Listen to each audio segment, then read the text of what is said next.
결과는 바로바로 지난 영상에서는 잭 더 리퍼와 헨리 하워즈 홈즈에 관한 이야기를 다뤄봤는데요. 하워즈 홈즈의 후손인 제프 머젯은 과연 어떤 이유로 잭 더 리퍼와 동일 인물이라 주장하는지 알아보도록 하겠습니다.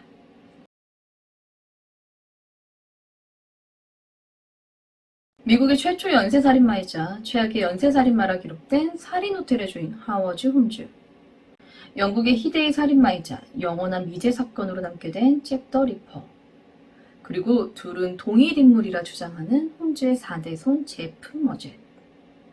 물론 둘의 범행 수법은 완전 다르죠. 빈민가의 길거리에서 매춘 여성들만을 상대로 대담하게 살인을 저지른 잭 더 리퍼와 살인을 목적으로 호텔을 설계해 비밀 통로를 만들어 투숙객들을 상대로 살인을 저질렀던 하워즈 홈즈인데요. 제프 머젯, 그가 주장하는 그 둘의 연관성은 무엇이었을까요? 첫 번째는 활동 시기인데요. 잭 더 리퍼가 영국에서 활동했던 1888년 당시 미국에서 홈즈의 행적이 전혀 발견되지 않았다고 합니다. 또한 비행기가 대중화된 지금과는 달리 1880년대 후반 당시에는 영국에서 미국으로 오가기 위해서는 약 한 달가량 배를 타야 했다고 하는데요. 잭 더 리퍼로 추정되는 살인이 멈춘 후 홈즈라는 이름의 남성이 영국에서 미국 선박에 승선했던 기록이 증거로 제시됩니다. 두 번째는 필체입니다. 머젯은 전문가들이 미국 법무부에서 사용한다는 이 컴퓨터 프로그램에 잭 더 리퍼가 경찰에게 보낸 살인 예고장이 적힌 글씨와 하워즈 홈즈의 일기장에 적혀있던 필체를 대조해봤고 감정 결과 97% 일치했다고 합니다. 이것과 함께 몇몇 언어학자들이 이 잭 더 리퍼가 언론사에서 보낸 사장님 전상서에서의 문체를 보며 이 문체는 영국인은 잘 사용하지 않는 미국식 단어들이 많이 섞여 있는 만큼 이 편지는 영국인이 아니라 미국인이 보냈을 확률이 더 높다라고 했던 점을 짚었다고 합니다. 세 번째는 잭 더 리퍼로 추정되는 직업과 홈즈의 직업이 바로 외과 의사라는 점인 건데요. 잭 더 리퍼가 피해자들의 장기를 적출하는데 이 부분에서 전문가들은 해부학 지식을 가진 의사가 아니면 불가능한 일이라고 주장했다고 하죠. 그런데 홈즈가 뭐다? 평생 해부학을 즐겨하던 외과 의사라는 거죠. 마지막은 무엇보다도 유력하다고 여겼던 두 사람의 얼굴입니다. 자, 이쪽은 머젯의 고조부인 홈즈, 그리고 이쪽은 잭 더 리퍼의 몽타주입니다. 머젯은 둘의 얼굴이 매우 흡사하다고 했는데요. 이 잭 더 리퍼의 몽타주는 영국 사람들이 영국식으로 그린 자신의 고조부라고 얘기하는 거죠. 닮은 것 같나요? 이런 이유로 머젯은 자신의 고조부인 미국 최초의 연쇄살인마 헨리 하워즈 홈즈가 영국 희대의 연쇄살인마 잭 더 리퍼와 동일 인물이라고 주장하는데요. 요즘이 어떤 시대입니까? 바로 DNA로 확인이 가능한 시대 아닙니까? 꽤나 신빙성 있는 주장에 미 연방수사국에서 홈즈의 후손인 제프 머젯의 DNA와 잭 더 리퍼의 피해자가 착용하고 있던 머플러에 묻은 체액을 대조해 보는데요. 결과는 바로바로 불일치였습니다. Y 염색체가 불일치로 나왔는데요. 이렇게 되면 홈즈와 잭 더 리퍼는 공식적으로 다른 사람이라고 밝혀지게 됩니다. 허무하게 끝나버렸죠. 이 결과를 머젯은 인정하지 않아요.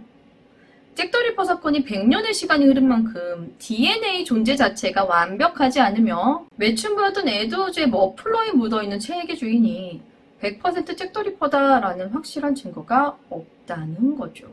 자, 그런데 사실 2018년 제프 머젯이 이런 주장을 하기 4년 전인 2014년 이미 이 머플러에 묻어있는 체액으로 DNA 검사 결과 일치하는 사람을 찾아내며 126년 만에 잭 더 리퍼 진범을 밝혀냈었는데요. 아니, 머플러가 도대체 뭔데? 네, 일단 이 DNA 샘플을 추출할 수 있게 했던 가장 중요한 단서인 이 머플러에 관한 설명이 필요할 것 같은데요. 잭 더 리퍼의 네 번째 희생자로 기록된 캐서린 에드워즈의 사건 현장에서 발견된 머플러입니다. 이 머플러는 경매장에 나오게 되며 알려졌는데요. 머플러 판매자의 말이 캐서린 에드워즈 사건을 수사하던 경찰이 사건 현장에서 입수한 이 머플러를 자신의 할아버지가 부탁해 입수하게 된 목도리라고 밝혔는데요. 원래는 이 머플러를 런던 범죄 박물관에 기증하려 했는데 이 머플러가 잭 더 리퍼와 관계된 것이라는 명확한 증거가 없다는 이유로 거절당했고 매년 열리는 잭 더 리퍼 회의에도 보냈으며 한 다큐멘터리 채널에 보내 감정을 받아보기도 했지만 어떠한 결론이 나지 않았던 탓에 어찌할 방법이 없어 경매장에 내놓았다는 겁니다. 이 소식에 오랜 기간 동안 잭 더 리퍼를 쫓고 있던 사설탐정 러셀 에드워드가 이 머플러를 구입했고 러셀은 가장 먼저 이 머플러가 네 번째 희생자인 에드워즈의 것이 맞는지부터 확인합니다. 유전자 감정 전문가를 찾아가 꼼꼼히 검사를 시작했고 머플러에서 혈흔과 체액을 발견하게 되는데요. 혈흔에서 나온 DNA를 에드워즈의 후손을 찾아가 대조해본 결과 일치! 에드워즈의 것이 맞다는 것이 확인되었죠. 자, 그럼 이제 이 체액으로 범인을 잡아내면 되는 건데요. 문제는 시간이 너무 흘렀다는 거죠.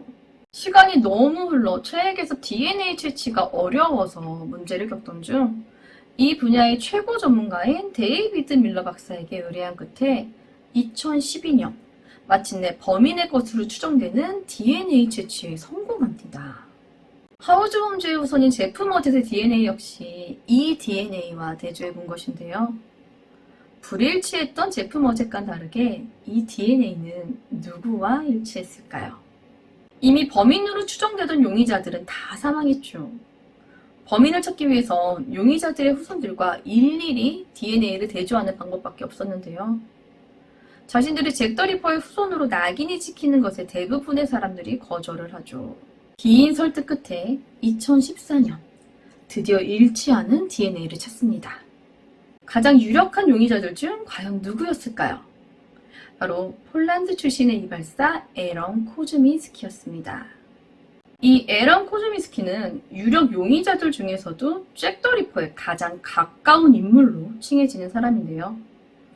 사건 당시 바로 머플러가 발견되었던 네 번째 사건이 일어난 곳과 이 코즈민스키는 200m도 떨어지지 않은 장소에 있었고 평소 신체 노출을 즐겨하며 성 도착 증세를 갖고 있었던 점, 그리고 에런 코즈민스키가 정신병원에 수용된 시기가 잭 더 리퍼의 범행이 끝난 시기와 정확히 일치한다는 점들 때문이었죠. 또한 FBI의 유명 프로파일러인 존 더글러스 역시 잭 더 리퍼와 가장 유사한 인물은 에런 코즈민스키라고 말한 바 있었죠.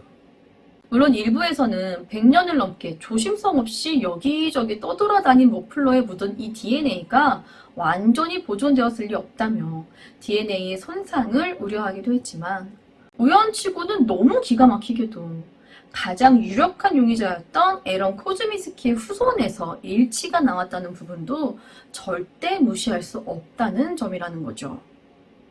이렇게 126년 만에 DNA로 잭 더 리퍼의 정체를 밝혀내게 되었는데 그럼에도 불구하고 4년 후인 2018년 하워드 홈즈의 후손 제프 머젯이 우리 고조부 하워드 홈즈가 잭 더 리퍼다! 라고 주장하게 된 겁니다. 반종인 걸까요? 다른 사람들은 혹여나 잭 더 리퍼의 후손이라 불릴까 다들 꺼려하는데 그런데 그의 주장도 일리가 있어요. 일단 머플러에 혈흔과 체액이 묻어있다 하더라도 에드워즈의 직업은 매춘부였단 말이죠. 그녀가 많은 사람들을 만났을 거고 이 머플러를 거치고 만난 고객 중 한 명이 에런 코즈민스키일 가능성도 배제할 수 없다는 거죠. 즉, 이 머플러에 묻은 체액이 무조건 잭 더 리퍼일 것이라 보기는 어렵다는 거죠.